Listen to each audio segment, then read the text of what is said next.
What's up guys, it's Lord Botha here with another video, and The Crow, which just released in theaters, is an unmitigated disaster beyond even Borderlands. Of course, when we take a look at the Rotten Tomatoes score, you can see there the critics hate this movie, 20%. Now the audience score, when we look at it there, 65% positive. By the way, I like that they call it the popcorn meter now, instead of the audience score. Gotta keep those big film development companies happy, right? Not embarrass them by calling it an audience score, right? When they do absolutely terrible. But when you click on it there and you go to top critics and all audience score, you can see a whopping 14% in the critic score and a 57% rotten among the audience. So this is one of the rare films that, again, both the critics absolutely hate and the audience also does not like as well. And the financial news around this film also supports that theory, as this is according to The Hollywood Reporter. The Crow, opening 30 years after the original hit the big screens, won't crack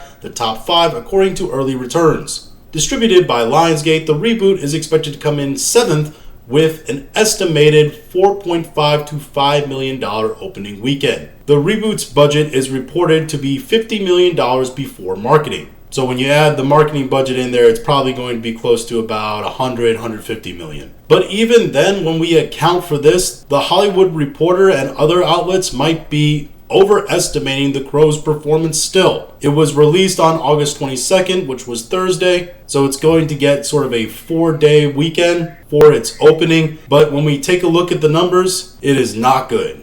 Holy shit, bro. Take a look at that. $650,000 over the first 2 days. Over Thursday and Friday, this thing didn't even take in over $1 million.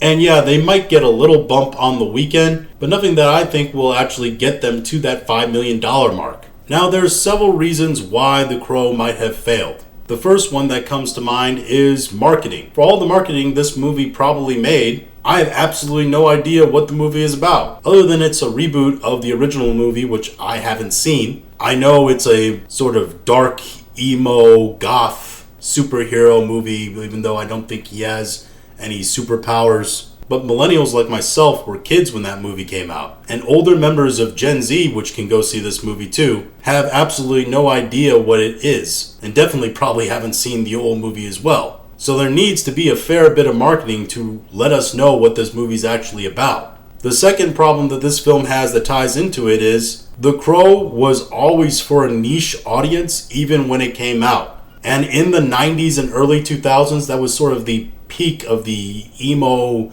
goth movement, right? When movies like this should have been popular. And even then, I don't remember it being a huge success. It was, I think, a moderate success. I haven't looked up the specific numbers of the old one. But doing that kind of movie far outside from its peak era, you're already putting yourself behind the 8 ball, because there aren't as many people in that sort of niche society that appreciates this kind of story and aesthetic already. Finally, the third problem is casting. Bill Skarsgård, I guess, is okay as the Crow. He seems like a bit on the spindly side, but playing a goth superhero, I guess, that kind of makes sense. He can definitely pull off creepy, I know that. FKA Twigs, which plays the female love interest in this movie, I think. She's apparently a singer-songwriter who, that's what she's done most of her life, and she's dabbled in acting before. If you just look her up, she's very different in the way she dresses and acts. Definitely down with this kind of aesthetic in her real life. But other than that, I don't really know what she adds to the film. I wouldn't also particularly consider her gorgeous. Not that many consider Bill Skarsgård to be classically handsome in his own way either. And as for the rest of the cast, I have absolutely no idea who they are. I don't even know who the villain is in this movie. I don't know anything about this movie. The marketing was absolutely terrible. So those are just the big reasons why I think this film failed. And it is a failure, even before it gets started. Like, it's not going to go anywhere. We keep thinking as films come out and they do worse and worse and worse. Oh, they can't perform worse than this one. Nothing can touch this film in terms of how bad it is and how bad it's going to do financially. And then we're continued to be surprised. But those are just my thoughts on the initial numbers and reviews of The Crow. If you have your own thoughts, go ahead and leave them in the comments. If you like this video, go ahead and like, share, and subscribe. If you didn't like this video, appreciate you listening to all of it. We'll talk to you again later.